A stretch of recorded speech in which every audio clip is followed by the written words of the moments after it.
What's cracking? It's your homie Lil Mystery. You are now listening to the Emo Brown Podcast, the downest fool in Chula Vista since AC Slater, homie.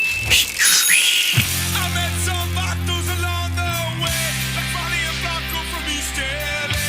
Some of them cruise, some cruise on by. Got a few homies I love till I die. From all of my homeboys I try to learn not to get busted or get burned. Ladies and gentlemen, and low lives, thank you for tuning in to another episode of Emo Brown, the podcast, brought to you by the wonderful people at where? Casas? Grasshopper, fool. For all your medicinal, recreational, cannabis needs, drop your card, make it clack. 3 pre-rolls for $12, fool. And it's none of that 90s Mecky shit, bro. This is top shelf shit, bro. Cruise in, make your card clack, you 50% back. Every Tuesday you pop in there, you get 30% off your whole bill. That is a lot of a discount, dog. Also, today, a special fucking sponsor. Shout out to the big homie Albert Aguirre and Fabio Ortega of Full Circle Group. Always keeping it tight, keeping it fresh for all your residential commercial needs. Reach out to Full Circle Group. They'll take care of you. Pero aparte de eso, viejón, we got ourselves a fucking guest today. Coming on the podcast all the way from fucking Orange County, Santa Ana, Inland Empire, all of those things. El mero mero, dog. One of the fucking Chicano greats. One of the founding fathers of all this thing that everyone is trying to be a part of right now. Ladies and gentlemen, el compa ODM. What's good, compa? What's up, brother? Aquí más placer. Hey, awesome to meet you, dog. Thank you for having real me. talk, man. And you get it all the time. I'm sure everyone's like, hey. But the real shit, I grew up listening to you, dog. Thank you, brother. You know, I went to fucking everything in school, middle school, high school, and all the parties and everything. And it was always, hey, DJ, todo el pelo, dog. Is that right? So you grew up out here in San Diego? I'm from Chula Vista, born and raised here, the South Bay of San Diego, Hell and yeah. this is fucking Mexican Central, bro. Yeah. And basically what we tell even all the white kids is like, if you're from Chula Vista, bro, you're Mexican. It's like Okay. everybody down here, they know Yeah. they know what kind of burrito they like. They know everything. That's know, right. You know what I'm saying? They all listen to Norteño. They're all fucking Peso Pluma fans. Everyone down here is a fucking paisa. We're all Mexicans down here. That's right, brother. I mean, that's one of our biggest markets out here, San Diego, and it's like not too close from home, so it's like our backyard. So close, bro. Yeah. So close to bridge that gap. People have often overlooked the fact that Tijuana is right across 3 miles from here. You can't get to San Diego without crossing Chula Vista. You can't get to LA without getting through Chula Vista, San Diego. So Yeah. it's like I feel like we have a big role or responsibility to make sure that we start representing our culture well down here before it even reaches you guys. Absolutely. Up in Orange County. Absolutely. And even though it's so close, I mean, I just think the appreciation for the music, I mean, at least in my day, you know, when we was coming up, it was big out here. I mean, I was partying out here all the time in the 90s, man. Were you a Tijuana's rat or what, bro? I was, a couple of times here or there. I mean, shit, I actually went to jail in Tijuana. Yeah? Yeah, Oh, bro. wow. We there's a club, we wrote a song about TJ Nice, Nice, bro. you know, Club O, homie, but that wasn't the club. It wasn't the club. It was Excess. Club Excess? Right across the border. I was going to say, don't go to Animal and go down that slide. That's how motherfuckers got pregnant and you got an STD all in the same shot, fool. You didn't want to be that Oh, my person. God. Tijuas in the late 80s, early 90s through the mid 90s when I was going to school, ODM es otro pedo, bro. I mean, Yeah. I feel like now I have kids. I have 3 little boys. I'll fucking light a candle. I'll get on my knees and pray. I'll do the fucking rosary so those little weenies don't cross the border and party in Tijuana. Yeah. It's a whole different game now, bro. Wasn't there a point where it was it always cracking, or did it like take a back seat? You know what I mean? Because people were like partying Rosarito, Ensenada, and Tijuana's in the 90s. Yeah, and then all yeah. of a sudden 2000 came and everybody started going to Vegas. Or you know, like Vegas was the, you know, as The far as cartel Central. effect is what we call it. Okay, well, there you go. Certain things started popping up in Tijuana, and it was like, oh, you know what? Hey, let's go to Caesar. Okay, that's what it was. It was like around Circus. 08 or so. Yeah, it got pretty heavy, but yeah, Tijuana's back in the day. Did you guys play down here when you said you played a lot of shows? Yeah, like I said, we were about to play at Club Access, and there were 16 of us, bro, like in 92. Rolling deep, fool. And I never forget, bro, like it was us, Slow Pain, Rest in Peace, Street Mentality, of course, my partner DWTX and a couple other groups, but 3 jail cells, man. They hauled us in because Access, the promoter, they hauled us in with the promoter. And because the promoter too, because we didn't have they said that we didn't have a permit to perform and make money. Oh. So when we got rolled up, they rolled us up. They came, bro. I had 103 fever. They had a restaurant right next door, and that was our green room. So we were kicking it. I was hanging out, I was like fucking all curled up, fucking all right there, 103 temperature in the fucking Migra bust down the door. Psh, boom, man. 2 white vans outside. And they haul us all into the fucking van and go, what the fuck is going... Can I cuss, bro? No, this is a very religious show, bro. Oh, shit. We have children that listen to this episode. Oh, fuck. I don't know, bro. So if I you was let your children listen to this fucking podcast, what are you doing? Yeah. So anyway, man, long story short, man, they hauled us into the van, bro, and we went right across, like a 5-minute ride to the jail. Yeah. And I'm like, what the fuck are we doing here, man? They're like, I don't know, bro. Just Go what with they the flow. say. Go with the flow. And then they let us keep everything.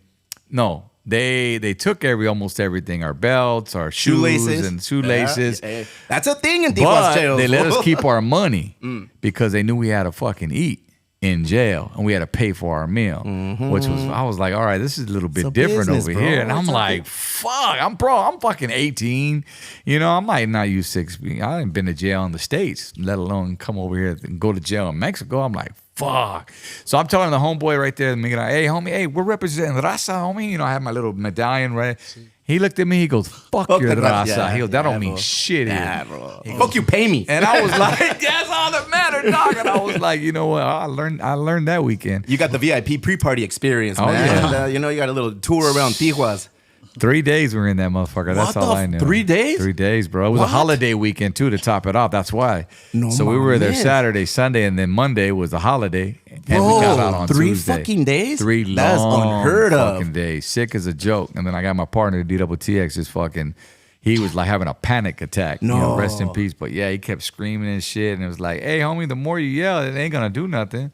We're still here. So we were trying to figure out a way how to get out, and we eventually So did. you want to be a rock star? Let's take the part. Well, let's go back. Let's go back to the beginning. Let's go back to how it all started, bro. I mean, you know, the basic questions, the influences, how Light Shade Brown eventually got together, which I know are 2 separate bridges to cross. Right. Where are you from? How'd you get started? Born and raised in Santana, Orange County. And as you mentioned earlier, I see you did your homework, which is dope. And What did I do? Fuck. He's got to smile like I did something good. For him. All right, just all right. calling out all the cities, all the counties, homie. No, but I grew up in Santana right there. You know, got into hip hop like in middle school, and you know, with the greats, Slick Rick, Dougie Fresh, LL Cool J. You know, mainly East Coast rap. Until you know, I was introduced to NWA and Dope Man in the 8th grade, and that was it for me. Life West game Coast. changer. That was it, bro. And then all the, you know, Rhodium tapes, you know, the mixed, we go to LA to get our cassettes, and those were all the mixtapes from the K-Day Mix Masters, 1580, shout outs to them. And yeah, I just gravitated towards hip hop. Was like something that I really loved, enjoyed listening to. And then finally one day, you know, my crew at the time at school was 3 brothers, man, Greg Kimball, my dude Rashawn Mayfield, and Box. We called him Box because he was the beatboxer, and they would do their thing. And finally, I said, "Look, man, let me get down, homies. You know, we're homies, right?" And they looked at me like, this fool." He was like, "Hey, no racial card at all. It was just they just kind of looked at me up and down and said, "All right, well, look, we'll give you a chance, man. Go home, write a rap, come back tomorrow, and we'll see what's up. See if you The know." prerequisites. So I went home, bro. I was like throwing away. So finally we came back, bro, and I came back the next morning. Yeah, I busted, man, and obviously they liked it because you know I was in the crew after that. You know, I started doing got talent jumped in. shows. Yeah, man, it was. You know, it was a great feeling, you know, doing high school, middle school dances and rapping at talent shows. And we did Beastie Boys, man, our very first talent show. Very So nice, That was man. cool. I got the little hang of that because they were big, that whole Run DMC Beastie Boy tour. And before you know it, So you were cutting your teeth in middle school, bro. That's how you all got started. yeah. That's how you got started. That's how rap. I got started. See, now, when I was living in Santana, I went to high school. And then I kind of just gave up on rap Okay. in terms of just doing it. It was like a fad. It was Little like hiatus, for a me, little 8th break. grade. Okay. Yeah, you know what I mean? I started getting more into sports. That's what I started. You know, I had to love to do. I played baseball. You play baseball. Baseball and basketball were my joints, all right. man. Baseball, third base or pitcher? Yeah, I was pitcher. All right, homie. pitcher. Yeah, All all right, day. all right, all I mean, right. I played all the positions. At the end, that they asked you to play, you know, I didn't want to sit the bench, so I was like, it was pitcher was my shit though, Hell and shortstop, bro. But so I did that, and up until the point where I realized you needed grades to play. Fuck. I'm like, wait a minute, they didn't ask this shit in Little League. Back to rap. You know, back to rap. No, it's exactly how it went. Because after I moved to Riverside, the Inland Empire, there's where I thought I was big bad. You know, OC coming to different counties. I'm from Santana, fool. What's going on? Bro, I was there, and then I got checked real quick because you know all the homies were there and from Riverside. But the only thing that was all love is I was the only Mexican rapping at school over there in Riverside. And I went up against the other fools, and we were just battling at the lunch benches. And I ended up doing my thing and winning a few battles. And the next thing I know, I got all this raza behind me, bro. And I'm going, what the fuck is going on? Like, because you remember at that time, like there was there was no Brown and Proud movement. There was no songs on the radio about that. This was before Frost dropped. And so I was just hip hop, Big Daddy Kane, Rakim. So you were like a battle rapper then, I was a battle rapper, bro. Oh, like shit. I had a homie right. in the hood. Like once I moved to Riverside, I really started taking it serious again because I loved doing it. That Rakim was my shit, bro. See, if you're gonna be a battle rapper, and you gotta Big Daddy Kane, absolutely. They were just way advanced, bro. The way they just put words together. And I said, look, this is the level of rapping I want to be. So I would sit in the room and I would just like this, and I'd look at my my room and I just start, learning shit. Like I take the red hat, with the teardrop, don't stop, and just try to learn how to put words together. That's what my older homie told me what to do, to learn how to freestyle. See, a lot of cats will call it freestyle, but the shit's written. Nah, homie, I'm from the days where like I will rap fucking observation rap, bro, and get your homies too. You know what I'm saying? That's battle rapping to me. No shit that I just pre-wrote before I got here. So I learned that whole shit, and I just got more and more into it. And the way the record deal came was I was supposed to be, well, let me back up. There was a female by the name of Big Lady K. Okay. First female rapper on Priority yeah. Records. Yeah. Okay. She got transferred to my school. Oh, she went to your school. She came to my school. There it is. She was a senior. And I saw her right away. I go, man, girl. Wait a second. I go, I just bought your vinyl, like at the mall, you know what I'm saying? At the Warehouse Records and shit, you know what I mean? Right, last week. And you want a Sam Goody guy? You want a Sam Goody guy? Nah, man. I mean, eventually after they started carrying our shit, I was everybody guy, you know what I mean? But, I started, I recognized her right away. That's dope. And so I was like, what's up? Like any other aspiring rapper, hook me up with your manager. What we got to do? She was hook me so I had up. to do another audition for her, but she was blown back. She was like, all right, come here. So we walked to the payphone. She called up our manager and her manager at the time, and then I got on the phone and I busted a rap. You spit it on the phone? Spit it on the phone, payphone. Bro. Yeah, bro. And he was like, okay, all right, you sound pretty dope. So he got on my phone. A series of level ups. In order to get into your first crew to start rhyming and going in middle school, you had to go and level up there. Yeah. And then you had to go and meet the young lady. And then from the young lady, you got to meet their manager. And then from there, just ping, ping. But all this time, bro, you're gaining valuable experience. You can't gain this reading the book or listening to other albums. No. You got to do this shit on your own. It was all timing. You're right. And it was just like, what they say, closed mouth don't get fed, bro. So I did the right thing. I could have just been shy and not gone up to her, but that would have been my chance. Yeah, there probably wouldn't be no lighter shade of brown. Oof. But I did, and so he ended up liking how I sounded. He came down. He brought his producer down to Riverside right there, and he brought a little 4-track, and I started rapping, doing demos. Oh yeah, 4-track, homie, on a cassette.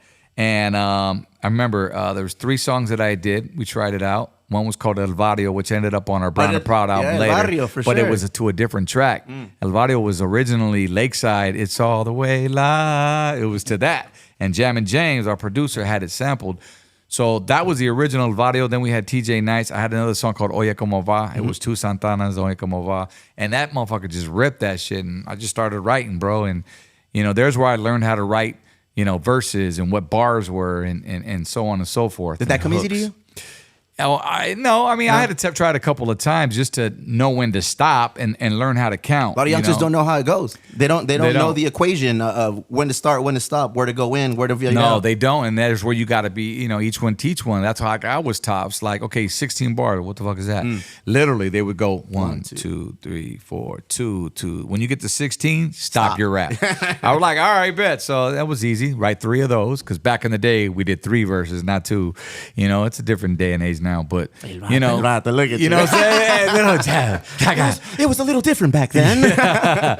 So anyway, long story longer, man. We just started shopping my demo. I was a solo artist. I hadn't met Bobby DWTX yet because my manager was trying to shop me as first Mexicano, Chicano rapper on radio go mainstream. So he started shopping me to. Was there a race for that? Was there like a competition on who's gonna get dropped first? It was a race. There was a race, not knowingly. Well, probably. our race didn't start until he wanted to form a group, and when Kid Frost came out, mainstream. Again, I'm saying mainstream because there was other rappers doing it. Yeah, and I'm pretty sure they let you know now. Yeah, absolutely, brother. Absolutely. And it's okay. I take it with a grain of salt. I'm like, no, respectfully, all good. But I got to just switch my title now. You know, Yeah. a Chicano Main Street group, you know, on the radio. First one. We can't say that. Frost was the first to be on, and of course, Mellow Man Ace prior. Yeah, so those two were like neck and neck. I remember when Mellow came out and Kid Frost was like, oh shit, there was this channel called The Jukebox, fool. The Box. Oh, yeah, was that what it was? Okay. Where you dial up for the you video? dial up for the video and box. they say, saca la tarjeta. Yep. And then you'd have to like fucking dial the digits and then you'd put the song that you want. And then your mom and dad be at What that the ass fuck at is the end of this? the What get is that this? bill. Who's listening to Well, I fucking- used to go to like my homie's house. They were girls. I go fucking flirt with them and shit, and then I'd go on their phones and just fucking, hey, let's watch my video. And fucking, hey, let's watch it again. Watch my video. The biggest middle school dick drop. Hey, you want to watch my video? Check this out, though. Look. Serio, man, for real though. But I mean, it worked because the more It times your worked. shit. I don't know if there was algorithms back then, but shit, our shit ended up being number one in That is a lot of awesome, markets. So yeah, thanks to the box, bro. So was that a pivot? It was a pivot from being like, we wanted to be the first, mainstream individual artist to like, oh shit, okay, we're not that now. Let's pivot and see if we can be the first Mexican, Chicano, Latino group that Yeah, comes out. because again, I was trying to get signed as a solo artist. When Frost dropped mainstream, my manager was like, hit the brakes. All right, man, you guys know anybody else who raps? Because now we're going to put together a group. So my DJ at the time, DJ Fabe Love, who was the third member on the TJ Nights cover, if you see him, he's on there, and he's also on the original Brown and Proud album. He's the tallest one. I was going to say. Him and I were just like, trying, we were working together, and then he knew a friend that he went to school with. Oh, Jota Planta. No, say way, bro. Mother Nature, D- bro. DWTX Bobby, he went to school. He goes, man, I know a guy, man. He fucking raps. He does a lot of covers. He was always rapping Heavy D shit, Ice-T shit. He was like a cover rapper, but he had a good voice, and he sounded like the Mexican Eazy-E. And sure enough, he did, bro. And we just connected, and we went and we kind of just we didn't really hit it off at first because we were put together. I was gonna say, so yeah, that seems like a unorthodox way of getting a group together. Most of the time, you see guys that grew up, went to school together, had their own little crew. Right. But you guys were specifically handpicked. Yep. Who was the mastermind behind this? That was our manager, Cliff Ritchie. Okay. Yeah, he was. He had a fucking vision. Well, him and Jam and James come to find out later, and I found out. And so James was our producer, and I think what had happened was, I skipped a big portion here, is that one day I decided to fuck off and not go to the studio. Cliff, my manager, got pissed off at me because I got tired of being, I was just like, I wanted it now. You keep telling me we're gonna have a fucking deal, and it's already been a year. Like, I'm gonna go party with the homies. Yeah, I've been telling everybody I'm gonna get a deal for what's going on. Yes, Yeah. that part in school, bro. So finally, he was like, "All right." So he got pissed at me, and he called Fabian, and he goes, "Do you know?" And there's where Fabian brought Bobby in. So he was gonna fuck with Bobby, and he actually had a couple demos with DWTX that he was trying to shop his solo thing. That's how it was. But the problem is he was trying to sell him as the Mexican Eazy-E because he had that voice. He's like, man, but all the labels were like, well, there already is an Eazy-E. Yeah, I was gonna say, why am we I already gonna, got we already have Eazy-E. the Priority Records in particular. So it's like, wow, shit. Jam and James goes, our producer, well, why don't you just fucking put them together? Oof. Magic. And that was it. So shout out to Jam and James, and that's what happened. We started writing our shit. We did TJ Nights, we did El Barrio, and we did Spill the Wine was on our first demo, man. These are the stories that nobody knows because there was no social media back then, bro. Nah. There was nothing. It was just cheesemen and tias telling each other, "Oh yeah, this and Yeah. that." But there was Twisting no shit. Yeah, there was no legit from the horse's mouth, straight from the source. Like, no, this is how we started, Yeah. and this was the vision, and this is what Cliff, the manager, had in mind. True. So he had an equation in his head the whole time. Yeah, he had a vision, and thanks to Big Lady K who put him on because he was fighting it to work with a Mexican rapper. He just wasn't really feeling it. How was it? How was that? Because you guys legitimately were representing the raza, the culture, without probably knowing to the full extent of what it was going to become. Yeah, well, we were introduced to a concept, like you said, we didn't know what we were getting into. I mean, I had my first experience just being at school and having a bunch of Mexicans behind me, just having my back, but I didn't really gravitate. I didn't understand what that meant. It was just, okay, is it they really like the way I rap? You know what I'm saying? They're Or on my I'm the side one. instead of his side. I'm the one. I'm the one. Because, bro, it was hip-hop. We grew up on hip-hop before this whole Chicano rap movement, which came later. You know, we were Chicanos, but we were rapping. Chicanos that rap. That I always separate that. So when we got introduced to the concept, and our concept was concepted by a black man, I got to say that because he just said he was great at what he did. He said, "Look, man, you're gonna do a song about this. You know, talk about your culture. You know, right now the Black and Brown movement is heavy. You know, with the De La Soul and Tribe Called Quest and all those fools wear the medallions. You know, this and that, and that. The African symbols. Yep. But you guys are gonna put on for your culture. So tell me about your culture. You know, what Will Smith, they do summertime, they do barbecue. They have a song called Summertime, right? It's your summertime. So we call it Sunday afternoon. You guys from the Easy E, Boys in the Hood. Where you guys from? El Barrio. So we would kind of, not to the sense where, okay, we weren't bangers, we didn't gangbang, but we grew up in the fucking, we knew what was happening. Yeah. Everything that happened. Just because you're not in the eye of the storm doesn't mean you weren't there, bro. And you saw everything that was going on in Santa Ana and Inland Empire, Riverside, and all those parts. Going to LA, you saw everything. Coming down here, you would see that shit, Absolutely. bro. I'm not a fucking gangbanger. I never have. I've never tagged. I've never done anything. But guess what? I was around a lot of people. That's all they did. Yeah. So I was just that fly on the wall observing. Yeah. You getting that opportunity, dude, to like legitimately put on for the fucking culture. Right. Put on for the at a young age, too. Because I still hadn't lived. Yeah, I was still coming up, like you said. I just came out fresh from Santa Ana and I moved to Riverside, and I was still, and Riverside was a lot different than Santa Ana. I think at the time where I moved, I didn't necessarily know the barrios in Riverside at that point, when I first moved, but I know Santa Ana was really, I knew there was one on every block, just like I'm sure there is here, so I had to learn that later. But like you said, man, it's no different. I just felt like it was a little bit more street, when I came from Orange County, at least for me, I heard less helicopters when I moved to Riverside at that point. Ghetto birds are a real thing, bro. It was more desert, you know what I'm saying? You made it cool to be Mexican, and I caught a lot of shit for this when I said it like a few months ago. It's like when I was growing up in the mid 90s, late 90s, early 2000, it wasn't cool to be Mexican. Not to say that I wasn't fucking proud, or that we weren't a proud culture in this. We had our thing with that, but it wasn't cool, fool. Like, and I just watched pinche the película about the Cheetos, the Flaming Hot Cheetos. Flaming Hot. Yeah. Great fucking movie, great story. It's like a hood tale and everything. And good things come to those who work and are diligent. But it wasn't always cool to be us, bro. And we weren't always like the go-to. We always had to be like, oh, he's the Mexican Easy, or he's the Mexican this, or he's the Latino that, or this that. Well, it got same with our music too. I mean, I always said it. Like, I'm living proof of when I used to go into the Sam Goodies, and at first you'd see us lighter shade of brown. I always use this scenario next to LL Cool J in alphabetical order. But then when shit started really popping and more Chicanos started getting into the movement that we started, fucking they gave us our own section. Chicano rap section. And I'm like, we're not good enough to be next to LL Cool J? Or that was my mentality. Or we're big enough, we got to start our own category. That too. Yeah, you can look at it either side. Perspective, you know what I mean? That's a great perspective. But I didn't see it that way. Fuck that. Nah, I just didn't see it that way. Because bro, it's like your dream is to, number one, get a record deal if you're a rapper, any rapper, right? And then your next goal, dream is to get on radio. At that time, it was for us.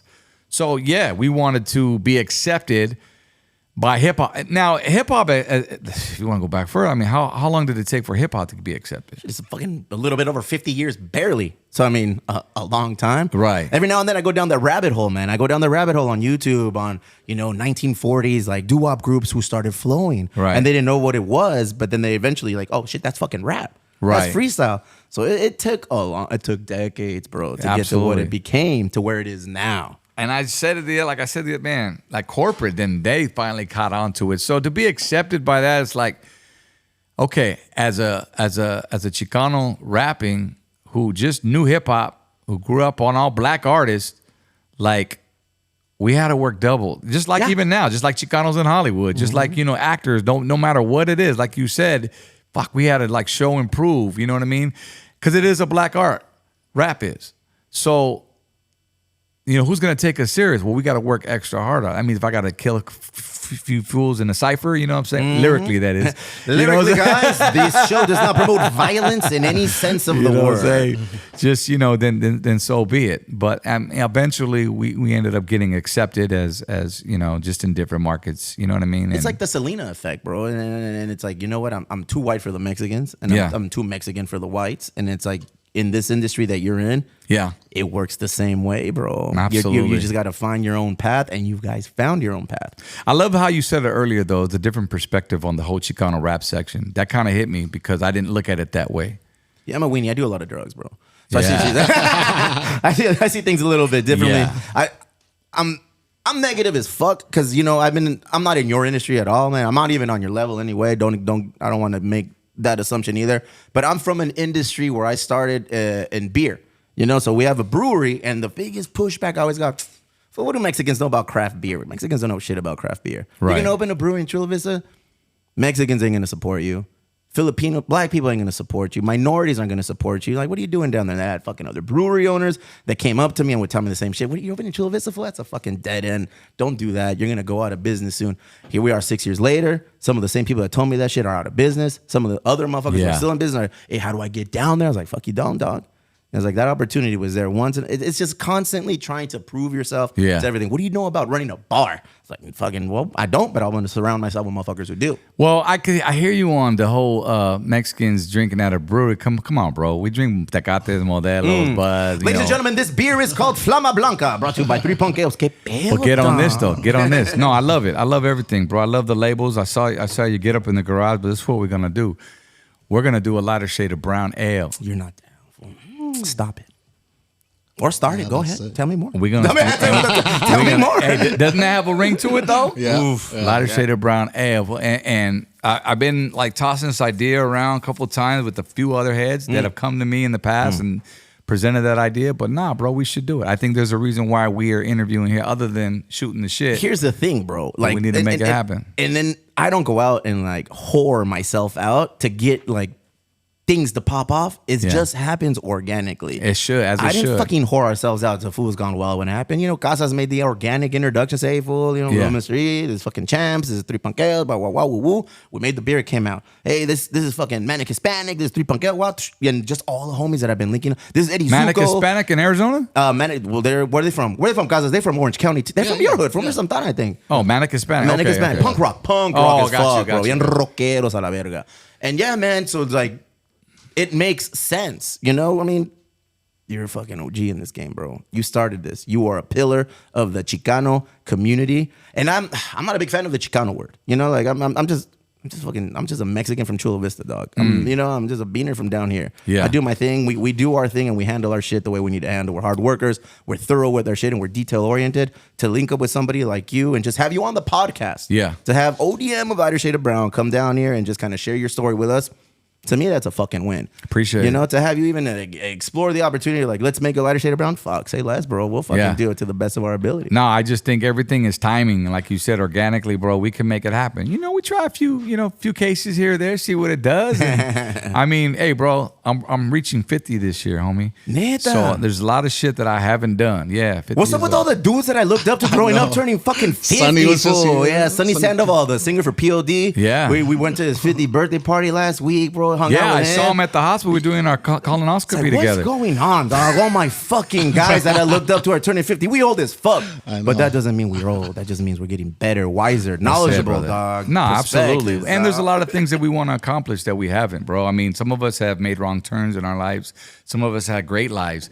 But like I said, it's all about just learning every day. And I say that because there's youngsters that I learn from every day, and they learn from me. And it takes somebody who's very humble to actually, accept it, who are willing to work with the younger generation. Because let's face it, it's a different era growing up with these than what we grew up with. Bro, you went from fucking flyering to probably having a street team. They don't know about that. They don't know. And I tell Casas this, like I said, man, I was in the industry, but just in like punk rock music, which is how we kind of like started everything I've come along with. We were in the era of going to other concerts, other shows, other venues, and flying the fuck out of it with their fans. Pop, pop, pop. Hey, come check us out. Come check us out. Do this, do that. Social media is a game changer. I almost feel, well, it's a double-edged sword. It makes motherfuckers a little bit less ambitious, but you still got to go out there and hustle and get it. True. You know, because you gotta go up and be face to face with people and talk to them and get rejected and build that callus, bro. Agarrar el pinche callo. But that's why kids are so afraid to go up to people nowadays. Say it louder, fool. That's why they're all introverted. Louder, That's why bro. they're at home. Fucking, they don't want to come out, you know, because they don't know how to speak, and they go right next to their parents. I'm gonna play Call of Duty on my computer really quick. Oh, I got him. And they can't hold a fool. conversation. No. So See, the gift of it's gab different is times. something that it networking. Just talking, social gatherings. I tell my wife, I was like, these motherfuckers got 3 little boys, 10, 9, and 5. It's like, nah, man. Like, they gotta learn how to interact. I get it. We're shy. We're a little this. We're coming into our own. We can't be social introverts. If you're a social introvert, you're not gonna get what you want. You gotta go out. You gotta be willing to tell your story. Because what's going to happen when they're 18? It's time to get a job. They ain't ready for rejection, bro. They're not. How many times did Lighter Shade of Brown not get what they initially set out to get, fool? You know? Like I said, I waited forever for a record deal. I man. mean, probably not as long as a lot of people, but still, I didn't give up. How old were you when fucking Brown Proud came out? 16, 18, 17? 16 recorded, 17 released. Bro. Yeah. We were like here we go, the Mexican New Boys. This fool had options for prom dates, so it was like, nah, not her. Tampoco. Nah, Yeah. I went to All one of you. prom. Yeah. That was my girl at the time. Yeah? Nice, yeah. fool. I went to prom. Yeah, she ended up becoming DWTX's girl after that, but Así pasa. No pasa nada, bro. yeah, whatever. Yeah, it's all good, you know. Damn, bro. Like, were you always known as ODM from the get, or is this something that you grew into as you Nah, later so Shade I of was Brown? Little R. Little R, Little Robert. Yeah. I was the original Little Rob. Yo no dije nada, verga. They would call me Little R, bro, and through the high school and whatnot. But then when I got with my manager, he was like, "We need something more, you know, catchy." And I go, well, "What you got, man?" He was like, "Well," he goes, "ODM." Oof. And I was like, "What's that?" He goes, "Well, you're solo." It's at the time. He goes, "One." He goes, "You're dope and you're Mexican." Sold. Fuck it, let's go. Get me in the booth. That's Quick all and I easy. So wanted. he came up with ODM, but it was off of another local group called not ODB. It was ODC, One Def Clan. Okay. And they were a group out of Riverside, California. And he kind of got the idea from that.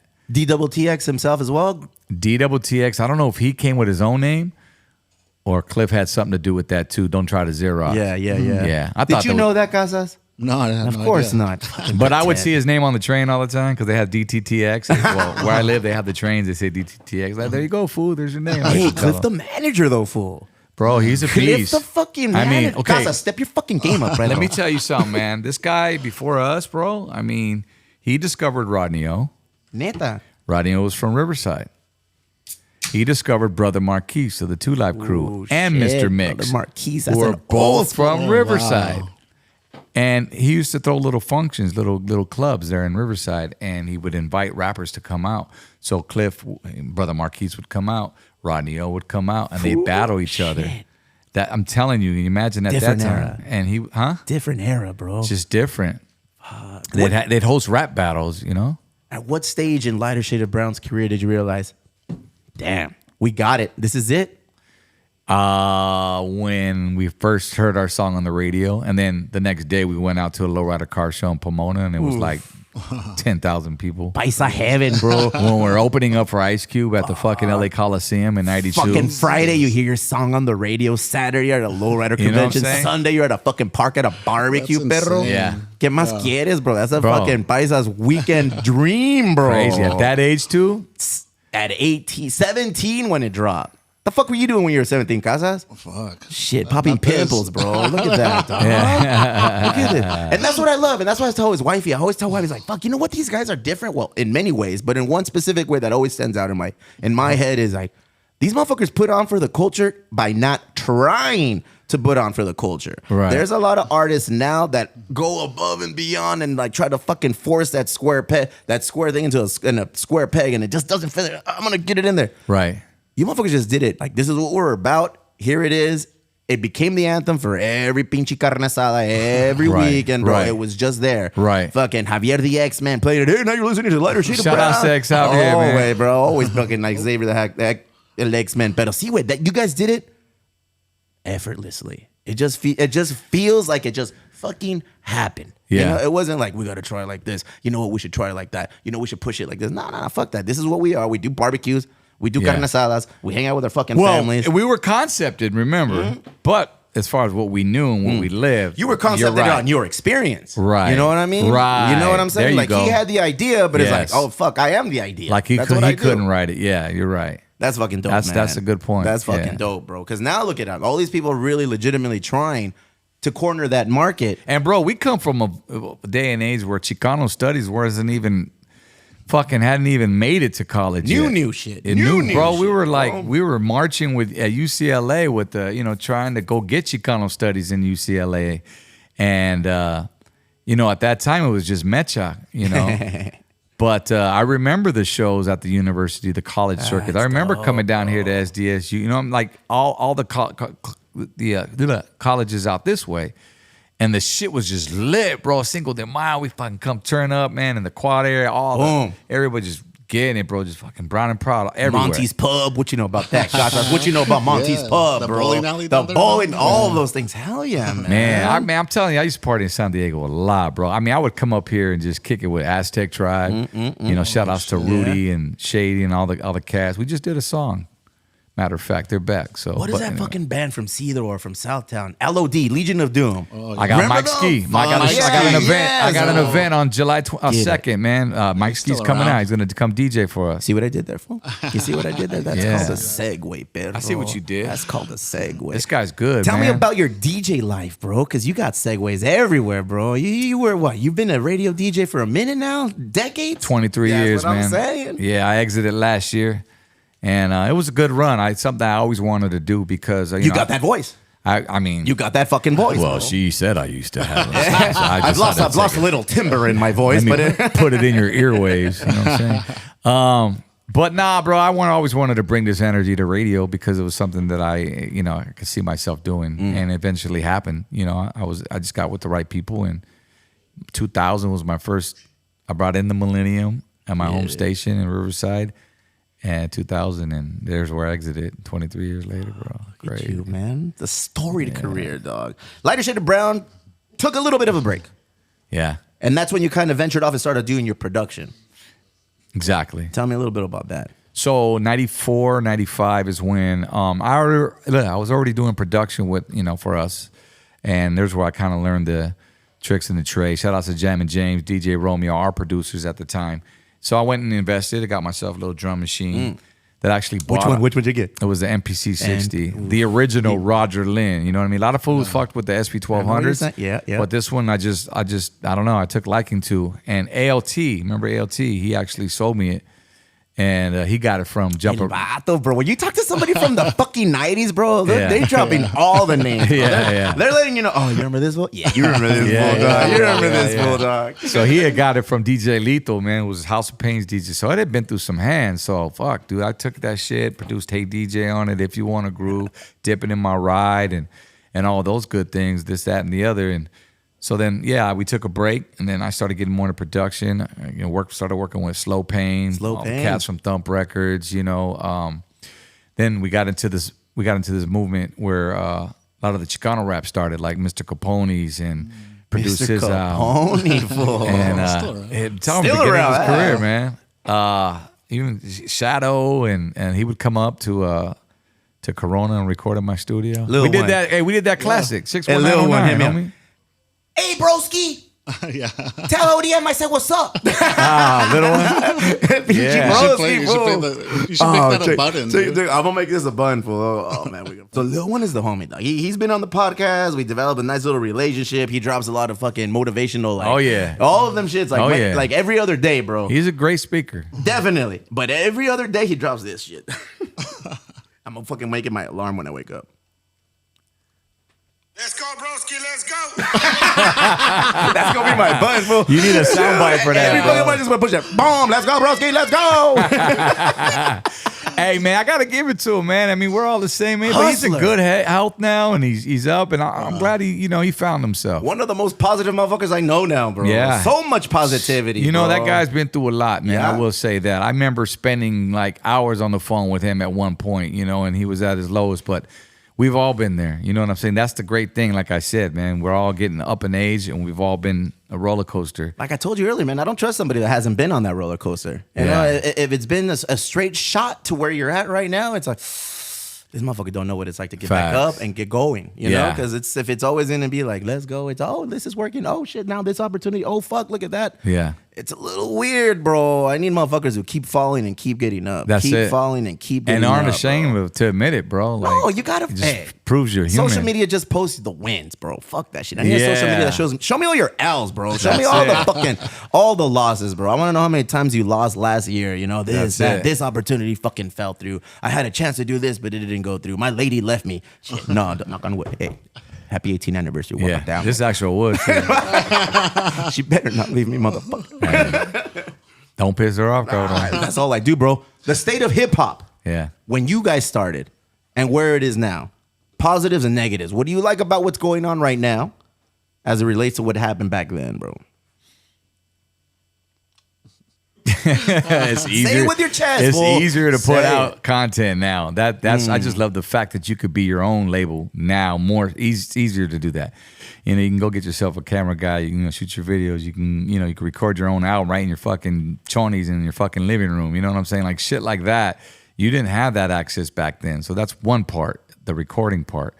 Videos were millions of dollars sometimes back in those days. Now, like it's a fucking iPhone, fool. It's an iPhone. You could pay your fucking monthly bill. You have a fucking video. You know what I mean? That's all it takes. So from respect to all the producers out there, Casas. I know it's more. I know it's more than an iPhone, perro. I get it, bro. I get it, dog. No, but it's just we had to make it happen. This motherfucker looking at me like, bitches. I don't even use no fucking iPhone. I remember just going from hardware to software. That was the game changer to me. It was like we had all this external hardware, keyboards. A lot of that we had, just everything, bro. Like hardboard, gear to now they went to plugins. And I'm like, what the fuck is this? And I remember going to this homie's pad and he was like, yeah, man, what you want? What kind of sound you want? I was like, I don't know, give me something, funky, man. So I want to bob my head, homie, just something, dope. Well, I got a folder right here of Jermaine Dupri shit. I got another folder of DJ Quick's claps and samples, and I'm like, you motherfucker. I go, that code. Easy. Because you know why, dog? Because back in the day, we had to grab those records and put the needle and then sample from this here shit. to here. Y ahí muere. Sas. Okay, give me that. And then you had to go and clean that shit up. Yeah. And then loop the shit and then create your own sound with it. So when he told me back on, we sound like game old changed. heads, fool. Nah, but you know what? I feel like they can appreciate it. I am sorry to say this, but vinyl is making its way back. So what does that tell you? If it ain't broke, don't fix it, bro. History repeats itself, bro. Always. It does. Look, if fools are wearing Ben Davis again. Motherfucker, I was wearing this shit in 91. Yo, fools are wearing it. You're wearing it, bro. I'm wearing it. I wore it. Go Google our photos. Yeah. You know what I'm saying? You've been wearing it since the 90s. Bro, we got 3 shirts with us wearing Ben Davis on. I mean... but the shit's, right there. No, not Ben Davis right there, but that was our hip hop locals day. Hey, wait, dog. It's the wrong photo, homie. Bring up the right one. Made me look good right now. That was good, fool. Fuck. Do you get feel a certain kind of way when people refer to you legitimately as a founding father of this fucking scene? Do I get what? A little weirded out? Does it carry a lot of responsibility? No, I'm able to accept it now. I'm embracing it now. Yeah. I've always been a humble motherfucker. I think that's why I believe it. I've gone so far in this industry. I was raised with respect, so I've learned to give it and receive it. And I just keep going. So, but now, motherfucker getting up there in age, I'm like, let's go. Okay, I've done some things. Yeah. If so-and-so's fucking posting my shit and he's the hottest thing right now, what does that tell you? That's respect. And again, bro, I embrace whoever's doing what they're doing today. You asked about the question earlier. More power to you, homie, but just have the same mentality, Number one, get your business straight, because a lot of us did not have that option back. We did, but we didn't know about it. When you failed to plan, you're planning to fail. Exactly. We failed to fucking read that shit. And, we got pretty much screwed, But here we are today, and it was our music that got us out here. So learn your fucking literature. Read those contracts, man. And everything's on fucking YouTube. So, just... Google this shit, man, and get yourself a lawyer, man. How did those contracts look in the fucking Bro, late they were like 80s, fucking early Target 90s, receipts, fool. bro. Yeah. They were like fucking like No they were mames, like bro. fucking long ass. I'm just By like, I ain't de- gonna read all this by shit. design, I didn't read this dude. shit in school. Why am I gonna Yeah. read this shit now? No, you know for what I mean? real, Like, yeah. homie, just put me in the booth. But that was the mentality you have as a newcomer. And the homies back there, oh yeah. Oh, you want a limo? We'll call you up a limo to your gig. Oh, you want this meal? Oh, you want these bottles? I'll get them all this. All And right, make when it they a- sell this album, we're gonna take this fucking tab it's off of called, that. they gotta Let's go. you All gotta right, pop, recoup. pop, pop. You Yeah, learn that, and they yeah. gotta get all that money back, all that advancement. And it's like seems like you're never recouped. You never make your money. They never make their money back. So just learn your shit. And like I said, it's a different era now. You could be your own label. So I would do that. I heard we were riding up here. Somebody said, "Little weirdo turned down $1 million deal." Fuck. That's Dope. bet- yeah, Why? that's Why bet- do I need you? Yeah. That's Keep- betting on keep yourself. that energy, bro. man. Keep that's, that That's energy. betting on yourself. Yeah. Fuck, think about it, man. When we dropped our first fucking album, we went into a studio and it was like, no mames, bro. Studio West up in like Rancho Bernardo. And it was just slammed with everything. And then we did our last album and I was like, oh shit, it's like a dude in his closet. Yeah. It's like we didn't need shit. you know? Exactly. It's those plugins, bro. It's just technology. But I mean, what do you got to do? You got to ride the wave. That's what I love about it.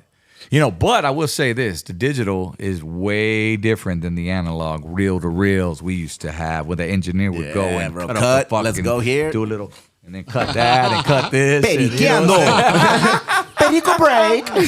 I'm gonna take a small break. You know what I'm saying? Shit, I'm like, you ain't, motherfucker. You just did that lingo. Hey, but yeah, just the big fucking Neve boards, you know what I'm saying, the 32 tracks, the SSLs that we recorded on there's no comparison to digital. DJ Quick tell you the same thing. The Blockout Podcast, bro. Yeah. Tell me about that baby of yours, bro. You got your fingers in a lot of pots, bro. You're a family guy. Fuck. You're an entrepreneur. You Whoa. always stay hustling, bro. You stay hustling. I mean, eventually you I got need that energy, fool. I need that fucking energy to stay Jack hustling, of all dog. trades, master of none. I always say that, bro. You know, but you know, I'd rather it be that way. You know, because God gave me these gifts. So, you know, eventually one's going to work or they all going to keep me afloat. You know what I'm saying? I don't know if to an actual entrepreneur may say, you know, that's the wrong mentality, but it's worked for me. Why you know wouldn't what it, I'm man? saying? It's worked for me. And, you know, like, look gotta at keep you. taking You got your shots, beer, bro. you got your podcast, you're doing the same shit, so you know what's up. You gotta you gotta just get up and get after it every fucking day, bro. Regardless of what people tell you, it's like, oh, no puede, no sabe. Fuck that, And fool. you know what? You're right. At least we're doing Yeah. something compared to some motherfucker. I could be on the street corner just, you know, or I could be on my fucking couch still playing Call of Duty at Check it fucking out, 40. bro. You know what I your, mean? Your biggest hater is somebody who has the fear of doing what you're doing on their own, dog. Yeah. And that's al chile. And that's real shit. It's Yeah. like they're gonna hate on you for doing what you're doing because they don't have the weenie to do what they should be doing. Right. And at the end of the day, it's like, all right, at least I'm getting up and I'm fucking trying something. My motivation, my kids and wifey and everything I gotta take care of. I got a lot of little mouths to feed. I got a lot of dots to connect, ODM. Thank you. And if I don't do it, who the fuck is gonna do it? That part. So it's like I have to fucking motherfucker, do you think I like getting up at UPS, Casas? I don't fucking like going to UPS, bro. But it provides insurance for my fucking family. Yeah. All right? And then I go to fucking UPS, and from there, at 2:30 in the morning, fool. Damn. I don't like getting up at 2:30 in the morning, go to work and fucking be delivering shit and packaging and sorting, dog, only to go to the brewery. And then to go to the fucking bar, and then to come and hang out with Casas and do this shit here, fool. you're busy. You know, so by the time it's all done, it's like, all right, cool. What'd you do today? Drink beer, smoke weed, talk shit? Yeah, motherfucker. And all these other things, you know? But it's like, I see people like who talk shit. It's like, do it then. I think, man, that's crazy. See, I don't miss getting up at 4:30 in the morning being radio because I just don't. Like, it's just fucked up hours. And I come home, the fucking groggiest because I'm a night owl. I always will be. That's how I've always been. So when I left radio in April, I didn't have to do that anymore. And I got, you know, I was like, That grin, fool. There Why was you that- so happy when you said that shit? nah, Yeah. because it's just, you know, it was a bittersweet situation all right, how all I right. got let go. Okay. I will say it like that. But it kickstarted something again. It took me back to 2000 or 99 before I got into radio. Okay, Flucker, you're hustling now. You have to hustle because you got 3 kids now. Remember, I was getting a check from radio for 23 years. After that check went away, guess what? Now it's time to check the fucking bank account. And then, you know, game recognized games like, what we going to do? So now I went from wearing 2 hats from the station to wearing many hats, all the hats from the man. station. All But you know of the what? hats. At the end of the day, and I'm sure you can agree, I wouldn't have it any other way. Oh, fuck no, I bro. got fucking freedom at the top of all that to do whatever I want to try, do, and know what I'm good at. At this age, if I don't know what I'm fucking good at, And I probably... What'd you do for the last 3 decades, fool, if you don't know, man? So I just combined the two, bro. I took my radio experience and I took my hip-hop experience and my network with it and created a podcast. And that's obviously where digital media has been going. Podcast, and we started the Blockout podcast, bro. Yeah. Yeah. Good on you, man. And you're a name. You're a fucking you're a public figure. Yeah. So you can get a lot of motherfuckers that a lot of other podcasters probably can't get. Yeah, like I said, the network's there, and it goes back to saying, just being humble, bro. Like with cats, just being cool. Like we're all on the same ladder. You know what I'm saying? So just know you're gonna see the same people up as you are down, and some motherfuckers are gonna fuck with you when you're hot, and then some of them won't when you're not. Good. But fuck them. That just lets me know who you are and who I need to, Never get high off your own supply. And that includes all the things, the ego, the fucking everything that comes your way, the attention, the hype, bro. It's the highs will, this is fucking Ray Liotta shit, fool, from fucking, the highs are never as good as they are and the lows are never as bad as we think they are, bro. It's just maintain your shit, dude. I know you got a show. I know you got shit to do. No. But let's talk about Sunday afternoon party, dog. Oh, shit. July 2nd, Corazon del Barrio, doing things. What's going on that day? Yeah, man. Shout outs to Ernie. He was kind enough to let us use his spot, for this spot. I was like, man, I started seeing all these day parties pop up, right? Not like Vegas day parties. These are like just like on some backyard boogie, old school vibe type shit, right? Boogies. And I'm like, man, I'm seeing them use the phrase a lot on a Sunday afternoon. It's whatever. I don't own the fucking name, but I got rights. But there's a song we made, you know what I'm saying? Yeah, that kind of goes with that, correlates with it. So I said, you know what? Let's do our own. Lighter Shade of Brown presents on a Sunday afternoon. So then I started thinking, you know what? This. We started thinking about the flyer. Me and homie Albert. It was like, man, we got to throw a lowrider on there. We got to throw a boombox because hey, I come from hip hop. You know what I'm saying? And we got to invite some cool ass guests. So I got some cool ass ladies coming through, man. They're part of the cultura. So shout outs to Dazza. Dazza is the original lowrider model from back in the day of the car show. She still looks beautiful and she still got it going on. She's gonna be out there. Also, I got Bella D, the homegirl. She's like the newer.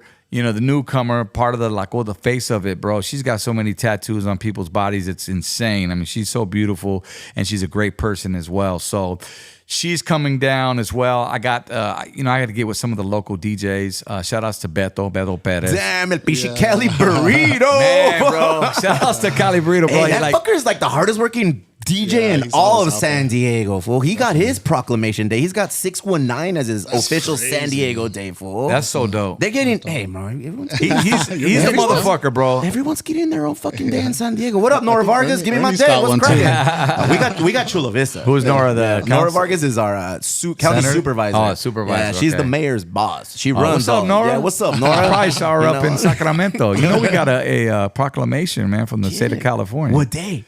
It was last August. Shit, fool. It wasn't the day. It was the month. Chicano Heritage Month. They started last August. Man. So we went up to Sacramento, and there's where I met a lot of the senators and whatnot. And they were all, it was the Latino caucus. Highlight of your life right there, fool? Probably one of the biggest. The only motherfucker that walked in with fucking a hat and a fucking Ben Davis on the fucking assembly floor, where only maybe one out of so many people get to walk on that fucking floor with senators and all these fools. And they're like, why don't you dress up, fool? I said, why? This is how I come. This is how I am. You think they told Easy E to wear a tuxedo at the White House?